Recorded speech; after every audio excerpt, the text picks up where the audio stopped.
Lee, a new educator, recently heard from an experienced educator in the school that a student is experiencing teen dating violence.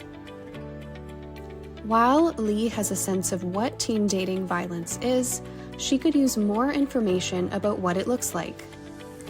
She is also curious about how common and serious teen dating violence is and why it might be important for educators to understand and talk about. Teen dating violence is a serious issue that affects millions of Canadian teens every year.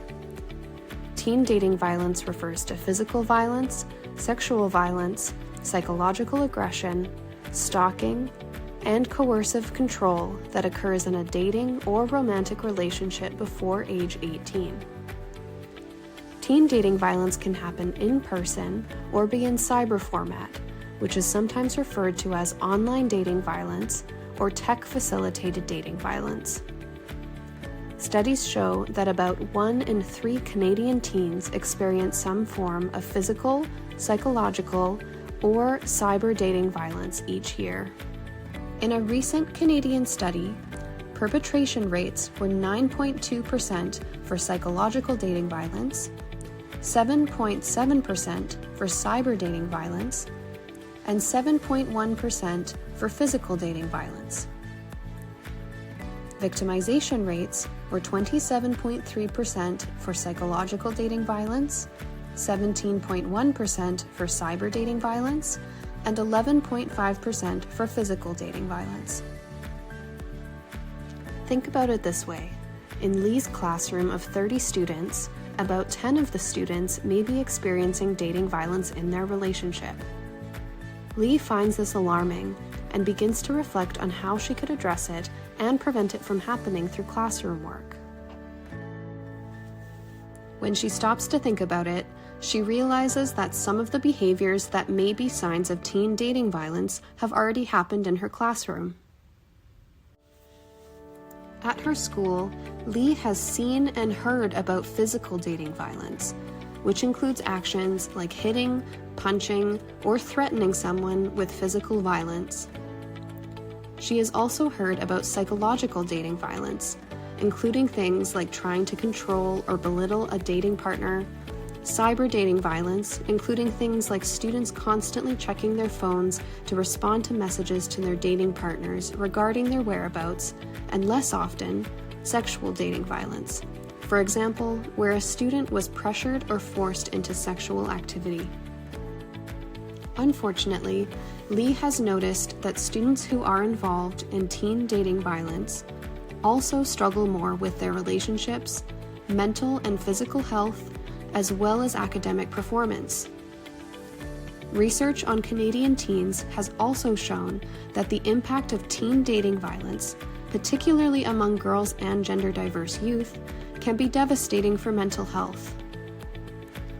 Research has also found that teen dating violence can affect teens' mood, as well as increase the likelihood they will experience depression or anxiety and engage in substance use. Lee cares a lot about the students and has developed positive relationships with them. In fact, research shows that educators can be an important part of supporting those who are experiencing teen dating violence. She decides to raise awareness about teen dating violence within her school. For example, she teaches other school staff what signs to look for that might indicate a student is experiencing teen dating violence, like changes in appearance and missing class. She knows that most other staff in her school are also interested in being part of the prevention of teen dating violence, and that the more educators talk about it, the better they can support those affected who are experiencing it, as well as prevent teen dating violence from happening in the first place. All school staff can help each other recognize teen dating violence, the impacts of it, and how to effectively support a student involved in dating violence. They can support each other by sharing information and offering support when other educators are helping a student in need. Educators can also support students to develop relationship skills through social-emotional learning in childhood and adolescence. This involves co-learning and practicing emotion regulation, stress management, conflict resolution, and learning about consent, to name a few.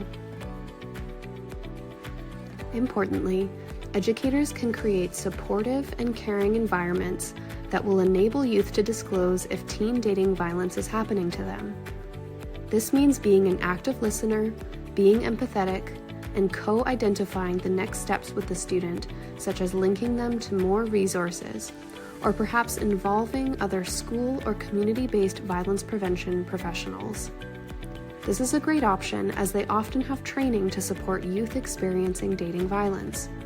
For many youth, engaging families is also an important step.